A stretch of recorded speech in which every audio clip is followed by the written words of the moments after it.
Bonjour, bonjour à toutes et à tous. Notre horizon brûle. Écologie, démocratie, éducation, égalité, diplomatie, santé mentale, pas un sujet sans urgence, pas un domaine sans crise, alors que faire? Par cynisme, par lâcheté, par lassitude, on pourrait ressusciter la théorie du docteur Queuille, qui fut quand même 3 fois président du Conseil de la 4e République. Il est connu pour une citation: « Il n'est aucun problème assez urgent qu'une absence de décision ne puisse résoudre ». Je ne suis pas sûr que le docteur Queuille aurait survécu à ce 21e siècle. Ou alors on fait l'inverse. Par humanisme, par nécessité, par goût, on peut s'engager, c'est-à-dire se mettre en mouvement, soi et les autres, refuser le défaitisme et faire le choix de l'action. Simplement, ce choix ne va pas de soi, c'est une volonté éprouvante, parfois décevante et désormais indispensable. Nous n'avons plus le luxe de l'apathie, notre époque doit devenir le temps des engagés.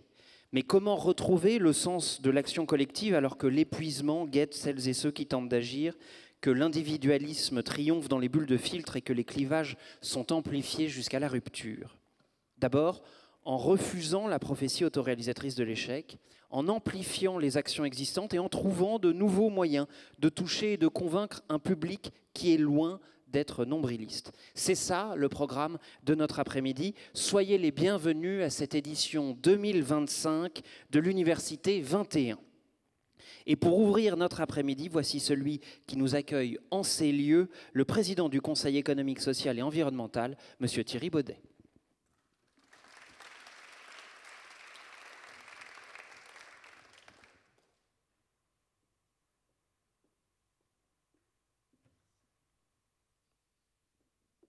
Mesdames et messieurs, bonjour à toutes et à tous. C'est avec beaucoup de plaisir que je vous souhaite la bienvenue dans cet hémicycle aujourd'hui au Palais d'Iéna, le siège du CESE pour cette journée, vous l'avez indiqué, de débat consacré à un thème essentiel, l'engagement sous toutes ses formes. Donc merci au Club 21e siècle pour cette journée de cet après-midi de travail.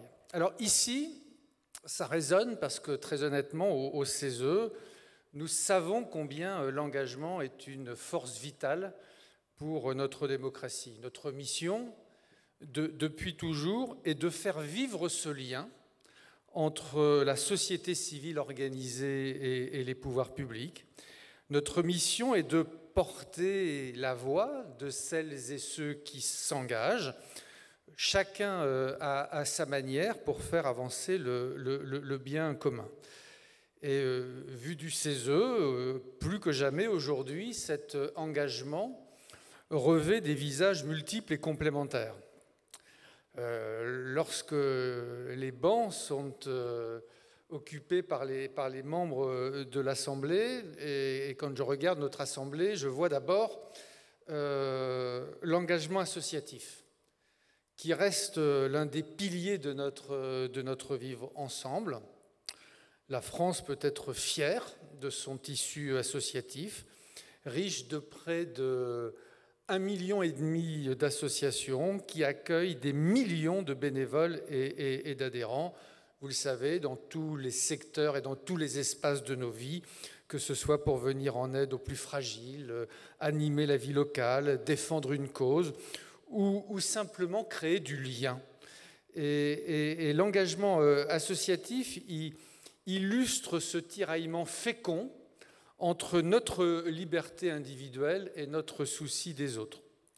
Alors ici, nous pensons que le statut du bénévole pourrait être encore mieux reconnu, notamment à travers une amélioration du compte engagement citoyen ou du congé engagement, comme notre avis sur le bénévolat le préconisait en 2022. Nous pensons aussi que pour favoriser la liberté associative, il faut réhabiliter la subvention. Vous savez que la subvention a beaucoup décliné au profit des réponses des associations à des appels d'offres publics où on réduit les associations à des délégataires à un certain moment, et nous on pense que la subvention elle est très importante. Si cet engagement associatif est souvent discret, modeste, il irrigue notre société de solidarité et de confiance. Il y a ensuite naturellement l'engagement politique et citoyen qui prend aujourd'hui des formes très diverses. Si le vote et l'adhésion à un parti ou à un syndicat sont en déclin, d'autres voix se font jour. Manifester, signer une pétition, participer à une consultation citoyenne, interpeller ses élus, relayer une cause sur les réseaux sociaux. Nous voyons combien les Français restent attachés à cette idée que chacun peut, à son échelle, peser sur la vie de la cité et être acteur des sujets qui nous concernent. Mais nous savons aussi que la défiance, la fatigue démocratique sont réelles.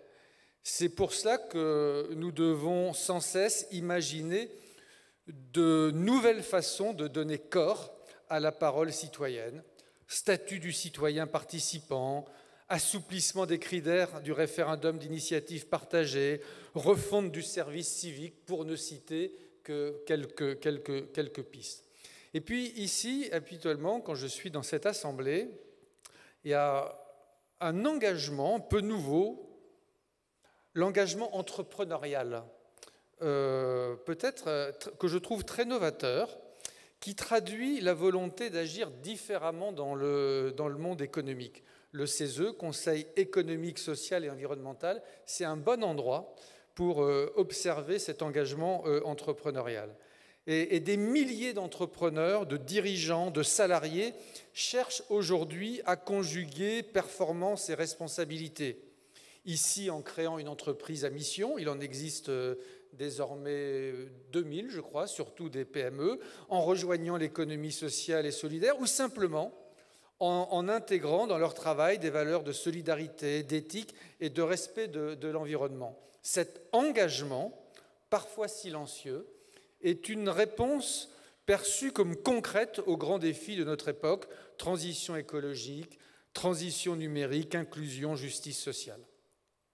Alors, à travers son assemblée, ses avis, ses recommandations, ses conventions citoyennes, il y en a une actuellement qui vient de s'engager sur les temps de l'enfant, le CESE contribue à faire vivre ce dialogue entre ces différentes formes d'engagement.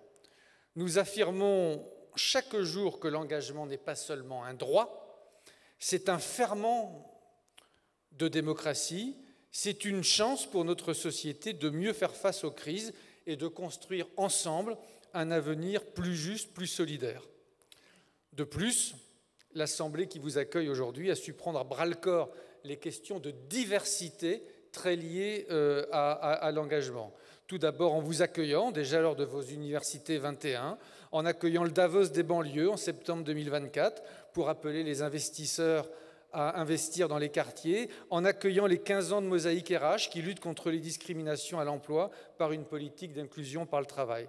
Mais aussi parce que cette question a trouvé sa place dans nos travaux à travers notre rapport annuel sur l'état de la France 2023 avec un focus sur les quartiers prioritaires de la ville. Enfin, en réaction aux violences de l'été 2023, après le décès tragique du jeune Naël, notre Assemblée a créé un groupe de travail pour que le silence politique ne succède pas aux émeutes. C'est sur ces bancs que ces derniers mois, nous avons parlé rapport police-population, culture, écologie, emploi, formation, mixité sociale, tant de sujets qui, je le sais, résonnent avec vos actions. Je vous invite donc tout au long de cet après-midi à partager vos expériences, vos idées, vos doutes aussi, car c'est dans cette diversité de regards que nous trouverons des pistes pour mieux soutenir et mieux reconnaître tous ces engagements, ceux du quotidien, ceux de l'entreprise, ceux de la vie publique. J'espère que ces débats permettront de faire naître de nouvelles passerelles entre celles et ceux qui parfois agissent chacun dans leur coin, que cette journée soit l'occasion de croiser les énergies, de tisser des liens, de nourrir des envies pour demain. Merci d'être venu conduire cette réflexion au CESE et bons travaux.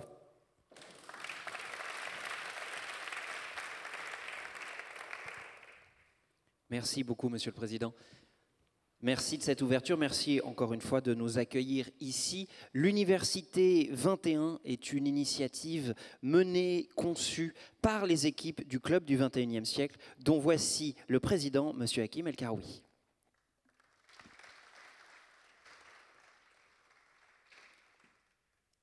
Merci Alexandre, merci Thierry, merci de nous accueillir.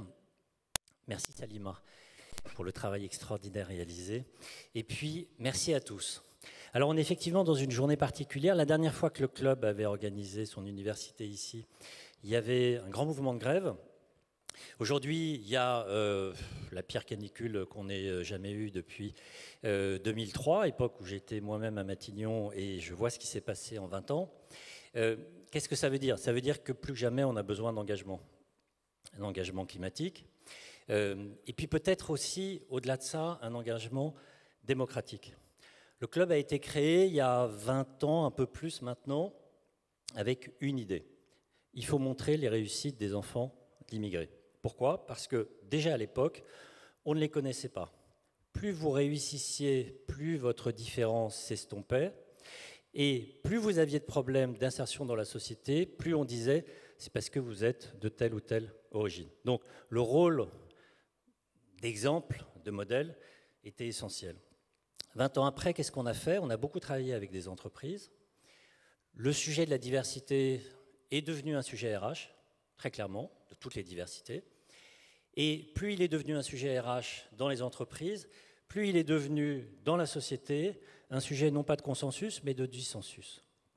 Et aujourd'hui, en France, un vieux pays, d'un vieux continent, l'Europe, qu'est-ce qu'on voit? On voit que le débat sur la nation est capturé par les extrêmes, et notamment plutôt à droite de l'échiquier politique. Et avec à gauche, à l'extrême gauche, des gens qui disent que la nation n'existe pas. Nous, notre sujet, c'est éviter la polarisation, c'est mettre de la complexité, et c'est faire en sorte que ce débat sur la nation n'appartienne pas seulement aux extrêmes, à ceux qui veulent polariser, à ceux qui, à la fin, veulent créer de l'antagonisme. On n'a pas beaucoup de temps, il y a une élection très importante dans 18 mois, un peu moins de 2 ans. On gagne une élection avec des idées, on la gagne avant en fait. Et on sait quand on l'a perdue, quelques mois avant qu'elle ait lieu, quand l'agenda des uns et des autres s'est imposé. Et ce qui me frappe quand on parle de qu'est-ce que c'est qu'être français, et on parlera de Parlons France tout à l'heure, c'est que pour beaucoup de gens, c'est une question qui n'appelle pas de solution. C'est une question qui est fermée. C'est une question qui a une réponse dans le passé, pas dans le présent, pas dans l'avenir.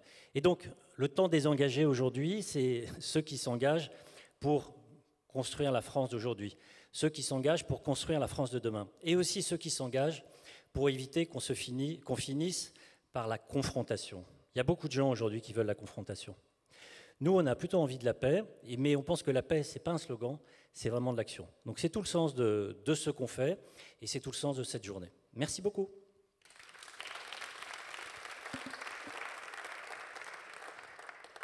Merci Hakim. Cette journée est particulière à plus d'un titre. D'abord parce que c'est l'Université 21, c'est aussi le 124e anniversaire de la loi de 1901 qui donne un statut juridique à toutes les associations. J'aimerais vous dire que tout ça a été pensé et qu'évidemment c'est fait pour. Bon, en fait, on a du bol. Cela dit, même si on a du bol, nous avons un programme extrêmement riche et chargé, comme vous pouvez le voir, un programme qui va essayer de comprendre toutes les facettes possibles de ce qu'est aujourd'hui l'engagement. Nous allons essayer de comprendre l'engagement sous le prisme des générations, sous celui également des manières de s'engager, sur celui du lieu où s'engager, au fond, la plateforme que nous avons et qui nous est indispensable, qui est forcément le dialogue, celui de proximité, celui de réalité, celui de conviction. Nous parlerons très brièvement de Parlons France, une initiative créée et portée par le Club 21. Et en clôture, nous demanderons à Madame la ministre Agnès Pannier-Runacher ce qu'est l'engagement aujourd'hui au niveau ministériel comme au niveau local. Nous allons débuter cette journée en essayant de comprendre ce qu'est notre époque, ce que notre époque comprend de l'engagement et des engagements qu'elle appelle. Or, il faut bien le constater, les Françaises et les Français ne sont pas exactement connus pour leur optimisme. Coluche disait d'ailleurs « La France va mieux ». Pas mieux que l'année dernière, mais mieux que l'année prochaine. Et il serait facile de suivre ce penchant naturel et de penser que tout était mieux avant, que tout est foutu et que personne n'en fait rien. C'est d'ailleurs la ligne éditoriale d'une chaîne de désinformation populaire. Désengagement au travail, dilution de la cellule familiale, perte d'idéal, disparition de causes communes au profit d'un individualisme grognon. À en croire les titres sensationnalistes, nous vivons des temps désengagés. Or, pour être efficace, l'engagement doit partir du réel. Alors, qu'en est-il réellement de l'engagement en France? Pour y répondre, voici le directeur des études de Terra Nova, M. Marc-Olivier Padis.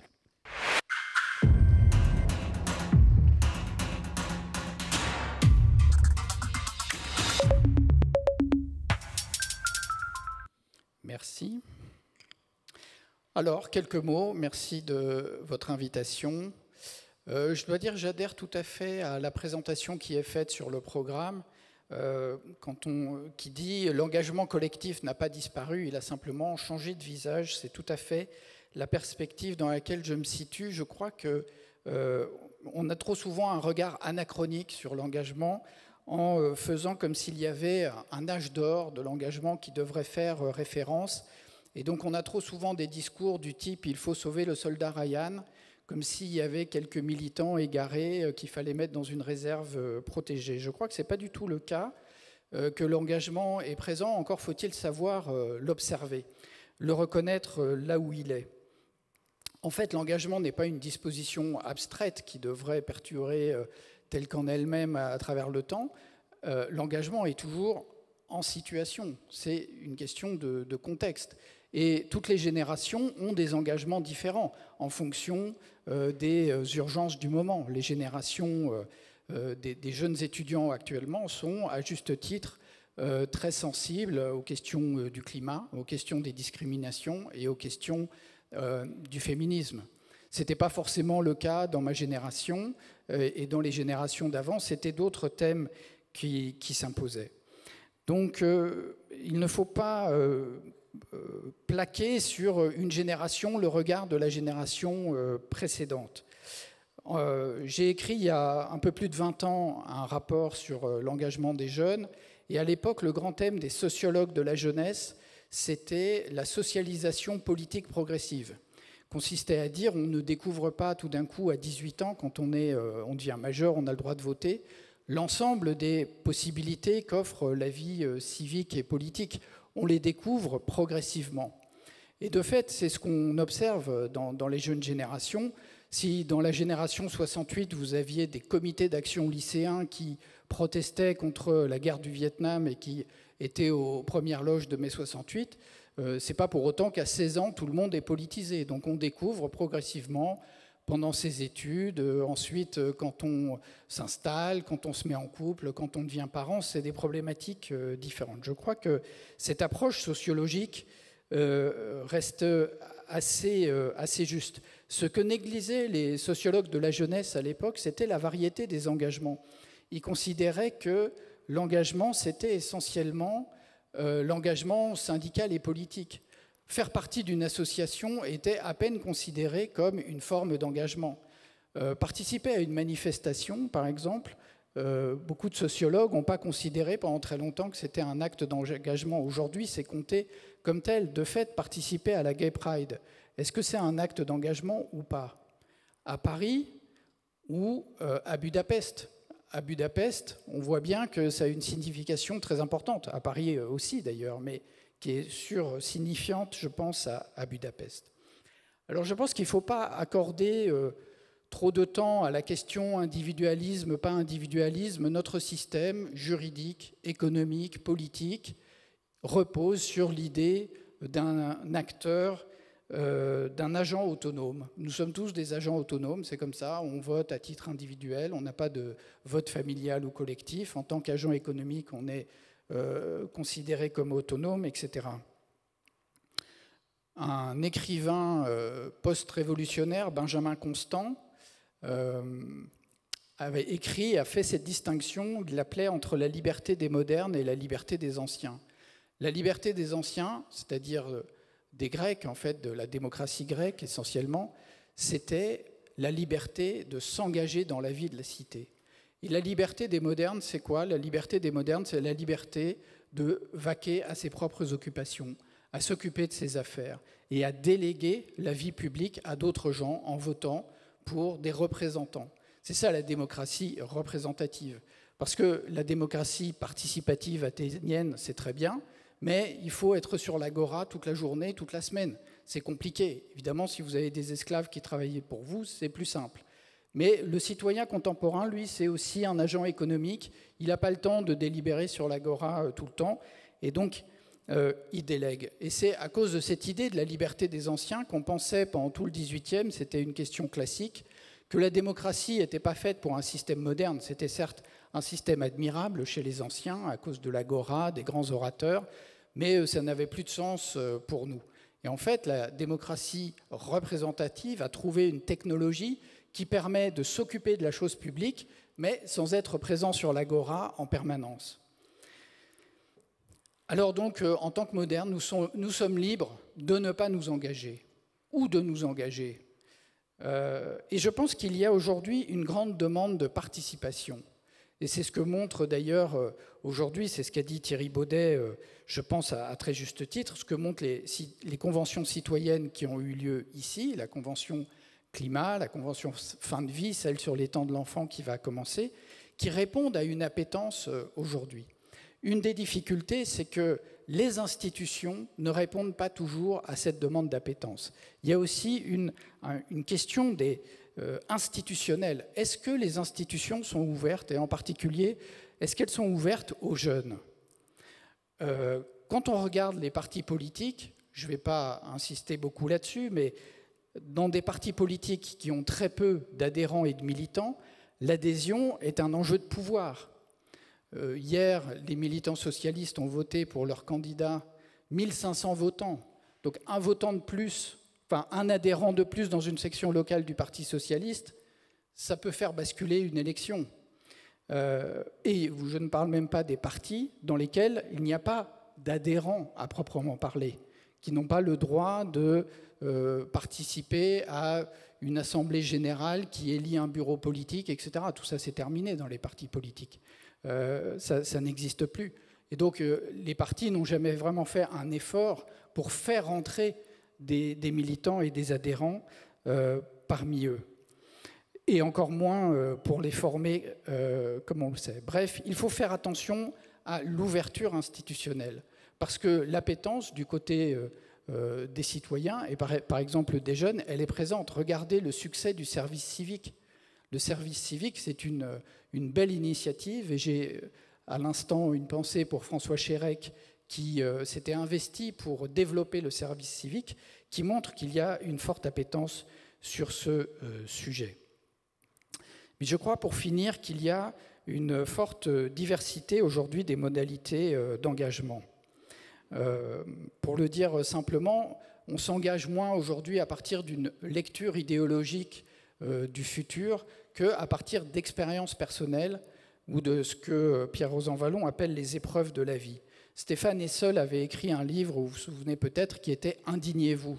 Mais indignez-vous tous azimuts, le militant professionnel de toutes les causes, aujourd'hui, il n'a pas, c'est plus tellement l'image dominante. Aujourd'hui, la question, c'est on s'engage à partir de quelles compétences, de quelles questions? Est-ce que c'est la compétence universelle du militant qui sait que l'avenir sera radieux parce qu'il a une philosophie de l'histoire qui lui permet de décréter que le sens de l'histoire travaille pour lui? Ou est-ce que c'est une compétence personnelle, une compétence, par exemple, d'une expérience qu'on a vécue, une compétence d'usage, on pourrait dire, comme un citoyen. C'est le moment où un nouveau paradigme de l'engagement s'est imposé, c'est dans les années SIDA, au moment où ce sont les malades eux-mêmes qui ont discuté, qui ont pris la parole sur leur expérience en tant que malade. Quand Daniel Defer a créé l'association AIDE, après le décès du philosophe Michel Foucault, il a voulu justement s'appuyer sur cette compétence d'usage des personnes qui ont une expérience, qui était l'expérience de la maladie, comme l'a eu Michel Foucault. Et avant, Daniel Defer avait créé avec Michel Foucault le groupe d'information sur les prisons, qui ne prédisait pas ou qui ne militait pas pour la fin des prisons, qui s'était dit, l'expert de la prison, c'est qui? L'expert de la prison, c'est le prisonnier. Il faut lui donner la parole pour qu'il raconte son expérience de l'incarcération et à partir de là, faire évoluer les conditions de détention. Eh bien, avec le sida, ça a été pareil et c'est ça qui a transformé une grande partie de notre rapport à l'engagement. Donc, expertise d'usage, expertise citoyenne. Il y a aussi des expertises savantes. Aujourd'hui, quand Valérie Masson-Delmotte s'engage sur les climats, elle le fait sur la base de sa compétence scientifique. Et il y a tout un rapport très complexe, je ne rentrerai pas dedans aujourd'hui, mais sur le lien entre militantisme citoyen et expertise scientifique. Terra Nova héberge un nouveau think tank qui a été lancé par Agnès Buzyn, qui s'appelle Évidence, dont l'objet est de travailler sur le rapport entre démocratie et science. Et cette question de l'engagement, comment l'engagement citoyen est nourri par une connaissance précise, une connaissance scientifique, est tout à fait au cœur de cette réflexion. Voilà, pour finir, je voudrais dire qu'il y a donc une multiplicité des formes d'engagement, une multiplicité aussi des formats. On voit bien que le format participatif, délibératif, comme il a été vécu ici à travers les conventions citoyennes, peut se décliner aussi de diverses manières. Il y a les grandes conventions qui sont réunies ici. Il pourrait y avoir des conventions citoyennes, d'initiatives citoyennes. Ça existe sur le papier, ça a été verrouillé dans les conditions, mais on pourrait continuer à réclamer que ça existe. Il y a des formats participatifs locaux et on pourrait imaginer aussi, nous avons défendu ça dans un rapport, des formats mixtes entre délibération citoyenne et référendum ou délibération citoyenne et avec des représentants. Pourquoi pas, au sein de l'Assemblée nationale, une délibération citoyenne mixte rassemblant des élus et des citoyens, comme ça a été fait, par exemple, en Irlande. Bref, je dirais, les possibilités sont encore multiples, rien n'est achevé et il y a encore beaucoup de choses à imaginer. Merci beaucoup.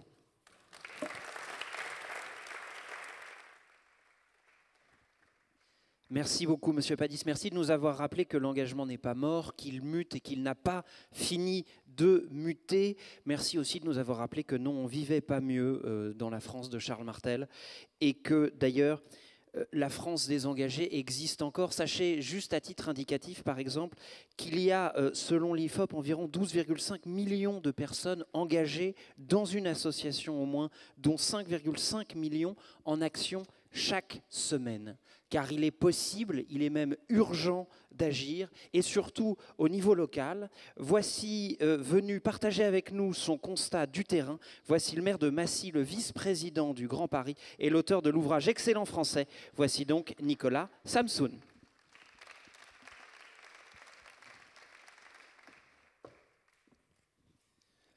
Bonjour à toutes et à tous, c'est très impressionnant d'être dans cette assemblée. Merci Hakim de l'invitation et Salima. Si j'en crois le programme que vous avez reçu, 61% des Français font confiance à leur maire. Ce qui est à la fois plutôt rassurant, parce que ça montre que la démocratie locale fonctionne, et aussi un peu inquiétant, parce que ça dit de perdre du collectif. Moi, je pense surtout que le sujet qui nous rassemble aujourd'hui est étroitement lié à la question de la commune. En fait, il n'y a pas de hasard de mots. Par définition, la commune, c'est l'endroit où on vit en commun, et c'est donc l'endroit où se fabrique du commun. Alors, comme Alexandre vous l'a dit, donc moi je suis maire de Massy, pour faire très vite. Massy, c'est une ville populaire, 50 000 habitants, 38% de logement social, à une dizaine de kilomètres au sud de Paris. C'est la ville où j'ai grandi. Et effectivement, pour parler de mon travail de maire, j'ai eu envie d'écrire un livre qui s'appelle d'Excellent français. Alors ce livre, pour faire simple et sûrement très immodeste, se prétend, se veut, s'espère, le deuxième volume du livre de Bernard Stasi, écrit il y a un peu plus de 40 ans, qui s'appelait « L'immigration, une chance pour la France ». Il se trouve que Bernard Stasi est l'homme qui m'a donné envie de faire de la politique, et donc j'ai eu envie, la vie est toujours faite de rencontres, d'essayer d'écrire la suite. Ce livre est aussi très explicitement un combat contre les extrêmes qu'on évoquait, en se disant que face à des discours idéologiques et hors sol, on a besoin de réponses de terrain. Le titre, enfin, est une référence explicite à, les plus anciens l'auront deviné, à la chanson de Maurice Chevalier. Tout ça, ça fait d'excellents Français. Il trouve qu'en 1939, Maurice Chevalier chante des Français différents qui se mobilisent. Le capitaine était pour le diocèse, le lieutenant boulottait du curé, et tout ça, ça fait d'excellents Français, d'excellents soldats qui marchent au pas en pensant que la République, c'est encore le meilleur régime ici-bas. Des Français qui se mobilisent, j'aurais pu dire des Français qui s'engagent, parce qu'après tout, on s'engage dans l'armée, et il n'y a toujours pas de hasard de mots. Alors concrètement, comment est-ce qu'on essaie de fabriquer du commun dans une commune? Il y a, à mon avis, 3 verbes importants: dire, comprendre et agir. Dire d'abord. Dans son livre, Bernard Stasi lit explicitement la montée du vote Le Pen, où, je cite, « silence gêné face à des sujets qui suscitaient l'inquiétude, la présence des immigrés dans un contexte d'emploi menacé et d'insécurité perçue comme croissante. » Le silence gêné est un poison démocratique. Et le premier travail des politiques, c'est d'essayer de dire la vérité, même quand elle gêne un peu. Le deuxième verbe, c'est comprendre, ressentir, parce que je pense que pour agir et pour fabriquer du commun, il faut y mettre de l'humain. Il faut prendre le temps d'écouter les gens et de les aimer un peu. Je déteste absolument l'expression « le maire à portée de baffe de l'électeur » qu'on entend trop souvent, mais à portée d'écoute, à portée de discussion, ça oui, j'y crois.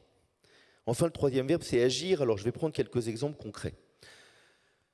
Dans nos villes populaires, vous le savez, la laïcité n'est pas une question simple, en particulier du fait de la plus grande visibilité de l'islam. Et j'avais un problème très pratique, très concret. Pendant le mois de Ramadan, des marchands de gâteaux s'installaient illégalement sur l'espace public et des Gaulois m'interpellaient, mais que fait la police? Pour des raisons que chacun ici comprendra, je n'étais pas forcément totalement motivé par l'idée d'envoyer la maréchaussée déloger des marchands de gâteaux.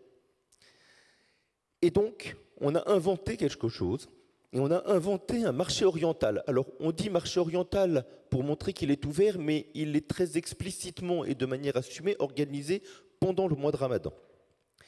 Et officiellement, on a rassemblé des marchands de gâteaux, de mafé, de tiep, je ne vais pas tout citer, en un marché sous le contrôle de la direction de l'hygiène.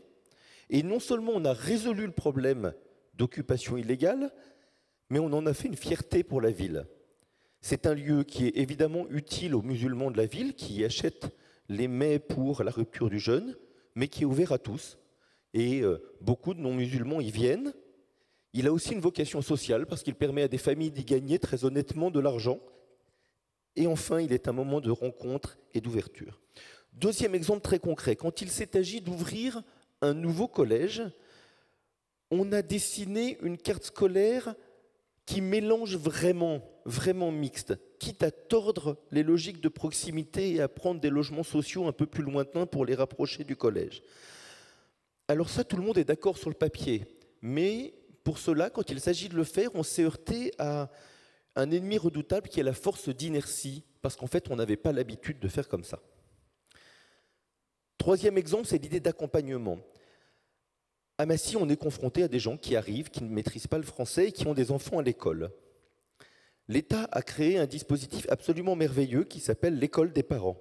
Les parents primo-arrivants suivent des cursus de langue et d'éducation civique dans une école de la ville. À l'issue du cursus, on leur remet un diplôme. Et lors de la cérémonie de remise, je vois des parents fiers à la fois de leurs origines et de leur intégration, et des enfants fiers de leurs parents. Vis-à-vis des parents, c'est un accueil digne. J'ai envie de dire c'est un accueil accueillant. Et évidemment, c'est crucial pour la réussite des enfants. Alors tous ces exemples sont bien jolis, mais je ne voudrais pas vous faire croire que la réalité soit toute rose ni à Massy ni ailleurs. La réalité est effectivement parfois plus complexe et on a le sentiment que cet engagement, l'engagement des citoyens comme l'engagement des maires, a du mal à s'exprimer et que cet engagement s'émousse. Je ne crois pas du tout que cela vienne d'une moindre générosité. Je pense qu'elle vient d'un truc terrible et dévastateur, qui est le sentiment d'impuissance. Le sentiment d'impuissance, ça transforme la générosité en colère. Pardon. Le rappeur Tandem a cette phrase qui n'est pas forcément d'une élégance absolue, « Je baiserai la France jusqu'à ce qu'elle m'aime ». Alors cette phrase choquera certains, pas forcément totalement injustifiée, elle me semble dire assez justement ce que ressentent beaucoup de jeunes de banlieue. Mais surtout à certains qui vont y voir un rejet de la France par des habitants des quartiers populaires majoritairement issus de l'immigration, j'ai envie de citer un de mes chanteurs préférés, Renaud, qui chantait, lui, de manière encore plus crue, « Et votre République, moi je la tringle », ce qui n'est pas beaucoup plus élégant et n'a même pas la quête d'amour de jusqu'à ce qu'elle m'aime. La question des quartiers populaires, en fait, c'est comment transformer cette colère en engagement, ou pour reprendre les termes qui sont les fondateurs de la culture hip-hop et de la Zulu Nation, comment transformer l'énergie négative en énergie positive. Ceci me conduit à évoquer un dernier verbe, le verbe permettre. Le travail d'un maire, ce n'est pas seulement de faire, c'est aussi de rendre possible. Nicolas Détry, qui est l'un des fondateurs de Yes We Camp, une association que sans doute un certain nombre d'entre vous connaissez, qui a géré entre autres les grands voisins, parle de créer des lieux pour que des initiatives généreuses soient possibles. Il y a notamment parmi la jeunesse une énorme volonté d'engagement volontaire, d'engagement associatif, d'engagement généreux. Je pourrais vous citer des dizaines d'exemples. Notre boulot, c'est de les rendre possibles. La charte des centres sociaux parle exactement d'initiatives portées par des habitants appuyées par des professionnels. Je pense que ça résume assez bien les choses. On a besoin d'un engagement citoyen et on a besoin d'une puissance publique qui les rende possibles. L'un ne va pas sans l'autre. Si on veut fabriquer du commun, on a besoin des deux. Voilà, et pour terminer, et pour ne pas dépasser le temps imparti, je voudrais m'interroger sur une chose, c'est d'où vient ce sentiment d'impuissance dont je vous disais qu'il était dévastateur. Alors je vais vous parler de ce qui est, à mes yeux, la source du mal français et qui est le jacobinisme. Pour écrire mon livre, j'ai beaucoup lu, notamment un livre merveilleux, lisez-le, s'appelle « Composition française » de Mona Ozouf. Mona Ozouf critique vertement le jacobinisme et je la cite « Une unité qui est moins une composition des différences qu'une reddition au centre. Or, pour elle, c'est bien la composition des différences qui permet de faire nation. » Mona Ozouf fait un lien explicite, alors forcément ça m'a parlé, vous ne m'en voudrez pas, avec l'élection des maires au suffrage universel. Elle parle de Jules Ferry, dont vous ne savez peut-être pas, vous le connaissez sans doute par ailleurs, j'imagine, qu'il est à l'origine de la loi qui prévoit l'élection des maires au suffrage universel. Et je la cite à nouveau. « Ferry sait qu'en France, une fois éteinte l'agitation électorale, la vie locale a tendance à s'endormir, tant lui manquent ces aiguillons de la sociabilité que sont en Angleterre le club, le journal, l'association. Désormais, le pouvoir à l'échelle des petites communautés aura un visage humain.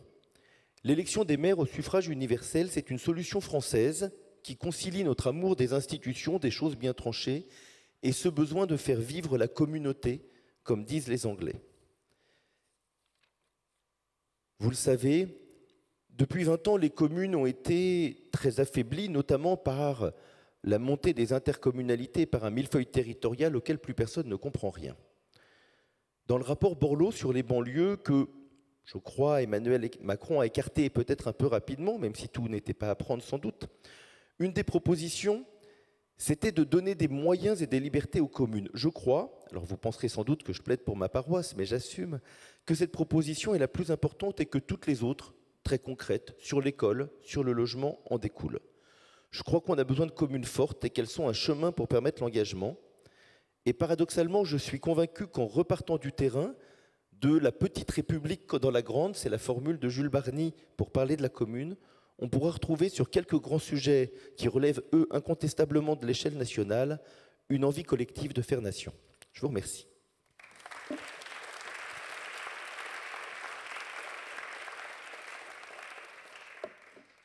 Merci, monsieur le maire. Merci pour ce voyage musical et politique sur les réalités du terrain et de tout ce qui peut s'actionner à l'échelle locale. L'échelle locale prime puisque c'est aussi l'échelle du réel.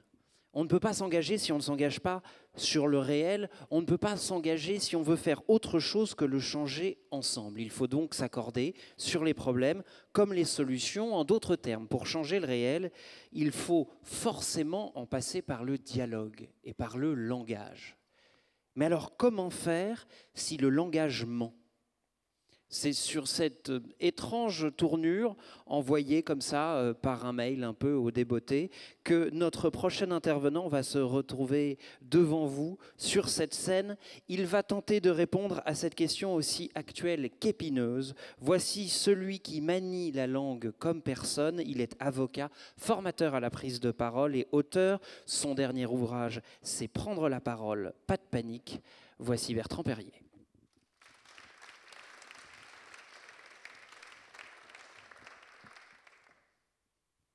Merci beaucoup, bonjour à toutes et à tous. Vous aurez compris que cette intervention est d'abord née d'un gag, puisque recevant par Mondaire le thème de cette journée, l'engagement, pour essayer d'être drôle, je lui ai envoyé un mail en retour en lui disant « Mais est-ce que le langage ment ?» Et donc nous partageons certes avec Mondaire le goût des calembours douteux, sauf que en réalité Mondaire sait être très sérieux. Il m'a dit tu viens de trouver ton sujet. Donc faites attention dans vos prochaines conversations avec Mondaire, ça peut vous retomber dessus assez rapidement. Et c'est ce qui m'arrive. Et donc je dois traiter un sujet qui à l'origine n'était qu'un calembour, mais qui a finalement peut-être aussi une forme de réalité. Est-ce que le langage ment? Et je voudrais vous citer un chiffre. Ce chiffre, c'est 38. Ce chiffre correspond à deux réalités dont le télescopage me paraît illustrer le sujet que j'ai choisi. 38, c'est à la fois la température qu'il fait dehors et la proportion de Français climato-sceptiques. Et je crois qu'il y a un réel intérêt à cela, puisque le nombre de Français climato-sceptiques est de 38%. Je les invite évidemment à éprouver les 38 degrés, mais le plus grave, dans ce rapport donc à la vérité, c'est que la proportion de Français climato-sceptique augmente. Elle a augmenté de 7%, 7 points, entre 2023 et 2024, et de 12 points entre 2020 et 2024. Pour parvenir aujourd'hui, c'est un chiffre de l'ADEME en 2024, à 38%. Ce qui nous amène évidemment, vous l'aurez compris, à la question des fake news, puisque la question de savoir si le langage ment nous renvoie directement à la question de la vérité et du rôle de la vérité dans le débat public. Aujourd'hui, environ 3/4 des Français estiment avoir été confrontés à des fake news. Environ la même proportion, 3/4 des Français, s'estiment capables de les déceler, de les détecter, de les identifier. Et pourtant, 30% des Français avouent avoir, dans l'année qui s'est écoulée, relayé une fake news. Et c'est ainsi que ces fake news pullulent dans le débat public et que de plus en plus, le langage ment. Alors, bien évidemment, la propagande, c'est-à-dire l'information mensongère au service d'une idéologie, la propagande est vieille comme le monde. Et tous les régimes en guerre, tous les régimes totalitaires ont fait usage des fausses informations. Mais il y a, me semble-t-il, une double singularité de notre temps à cet égard. La première singularité de notre temps, c'est qu'auparavant, la propagande, c'est-à-dire les faits inexacts, était présentée comme vraie. Aujourd'hui, la fake news est assumée comme telle. C'est-à-dire que quand on entre dans l'histoire de la post-vérité, on se dit que la vérité n'a plus d'importance. Et le mensonge est assumé. Avant, on avait le mensonge honteux. Maintenant, on a le message revendiqué. Et dans l'ère de la post-vérité, tout se vaut, ce qui est vrai, ce qui est faux, mais le faux n'est même plus présenté sous les oripeaux du vrai. C'est-à-dire qu'on assume qu'on véhicule des fake news. On ne fait même plus semblant. Ça, c'est le premier mouvement, c'est-à-dire que le mensonge n'est même plus masqué. On estime qu'on a un rapport à la vérité qui est tellement distendu que l'on peut totalement assumer, sans honte, de véhiculer des fake news sans avoir même besoin de les présenter comme vraies. Le deuxième mouvement, c'est évidemment la massification des fake news à travers les réseaux sociaux qui en sont les plus grands diffuseurs. Et pourquoi? Parce que, vous le savez, sur les réseaux sociaux prospèrent les fake news au bénéfice de ce que l'on appelle la loi de Brandolini. Vous connaissez tous cette loi de Brandolini qui montre qu'il y a une asymétrie entre la diffusion d'une information vraie et la dissipation d'une information fausse. Ça prend beaucoup plus de temps de démentir une information fausse que de la diffuser. C'est-à-dire que le faux arrive en courant et il repart en marchant. Ça prend beaucoup plus de temps. Pourquoi?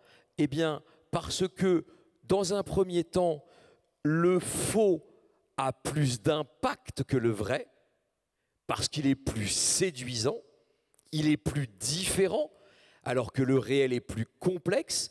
Donc il y a une différence d'impact. Le faux est plus percutant, là où le vrai demande plus de nuances et de complexité. Pour la même raison, il y a également une asymétrie de rétention mnésique du faux par rapport au vrai. On retient plus facilement le faux que le vrai, pour la raison encore qu'il est plus simple à expliquer que le vrai, de la même façon qu'une caricature est plus facile à représenter qu'un dessin. Et puis, la troisième asymétrie, c'est une asymétrie de popularité. Il est plus populaire de véhiculer des fake news, ça vous rend plus intéressant que d'être le rabat-joie qui veut absolument dire la vérité. Le mensonge est amusant, la vérité est triste. Et c'est pour cela que je suis avocat. Donc, la difficulté dans ce rapport entre le mensonge et la vérité sur les réseaux sociaux, c'est évidemment que la diffusion de ce langage qui ment obéit évidemment à nos biais cognitifs. Je ne reviens pas là-dessus, mais les algorithmes qui président à la diffusion des informations sur les réseaux sociaux reposent sur deux biais qui favorisent évidemment la falsification sur le réel. Le premier biais, c'est le biais de confirmation qui fait que l'on ne vous présente que des informations qui vous confirment dans vos croyances. Et le second biais, c'est le biais dit de dévoilement qui fait que nous sommes très satisfaits à l'idée d'avoir trouvé un plan secret ignoré de tous, dont nous sommes les seuls détenteurs et qui permet d'organiser la complexité du réel. Il y a une satisfaction, je dirais même une jouissance cognitive à l'idée d'avoir dévoilé un plan secret que vous êtes le seul à connaître et qui vous permet d'avoir une supériorité sur ceux qui sont banalement à la recherche de la vérité. Parce que, évidemment, et c'est le dernier point que je voulais aborder, je vais aborder un tout dernier point sur la question de l'engagement à proprement parler, mais le dernier point que je voulais aborder, qui favorise précisément ce langage qui ment, c'est que l'irruption des réseaux sociaux a égalisé les légitimités dans la parole. Il fut un temps où l'accès à la parole publique supposait un filtre. Il y avait un filtre de compétences. On accédait à la parole publique parce que l'on était un sachant et que donc on était invité. Il y avait une barrière à l'entrée et donc on était invité ou pas à participer au débat public parce qu'on avait une légitimité élective, scientifique, journalistique à participer à ce débat. Les réseaux sociaux ont fait tomber cette barrière de légitimité scientifique et lui ont substitué une barrière de popularité. Aujourd'hui, la fake news naît du fait que ce qui est cru sur Internet, ce qui est populaire sur Internet, cette légitimité des réseaux sociaux vient non pas de la qualité de l'information, mais de la popularité de celui qui la diffuse. Et donc, dis-moi combien tu as de followers et je te dirai si ton information est digne d'intérêt. Ça n'est pas qu'il n'y a plus de barrière de légitimité, il y a toujours une hiérarchie, mais elle est différente aujourd'hui, elle naît de votre popularité. Et donc, évidemment, les fake news prospèrent au bénéfice de cela. N'importe quel influenceur a plus de vérité en lui qu'un prix Nobel. Et donc, évidemment, les fake news et la fausse information prospèrent au bénéfice de cela. Et c'est la raison pour laquelle, de plus en plus, le langage ment, comme quoi ce calembour, pour être certes médiocre, n'en était pas moins significatif, et me permet de venir vous voir 5 minutes pour vous dire une dernière chose sur l'engagement. Indépendamment de mon métier, j'enseigne la prise de parole en public en Seine-Saint-Denis dans le cadre d'un programme qui s'appelle Eloquentia, parce que nous croyons que la parole est un marqueur social, que bien parler, c'est aussi bien s'engager. Et nous avons aussi conduit une étude avec Opinionway, dont nous avons publié les résultats récemment. Et ces résultats sont tout de même assez intéressants, puisque les jeunes ont expriment un désir d'engagement à proportion de 67%. Donc les jeunes ne sont pas désabusés, au contraire, ils estiment devoir s'engager. Plus de 2/3 des jeunes de 18 à 25 ans veulent s'engager. La moitié considère que la parole est nécessaire à l'engagement. Et malgré tout, 60% des jeunes répondent affirmativement à la proposition suivante: ma génération est capable de dialoguer de façon constructive. 60% des jeunes estiment donc qu'ils feront mieux que nous. Quand je dis mieux que nous, c'est mieux que eux, ceux qui sont dehors, les 38%.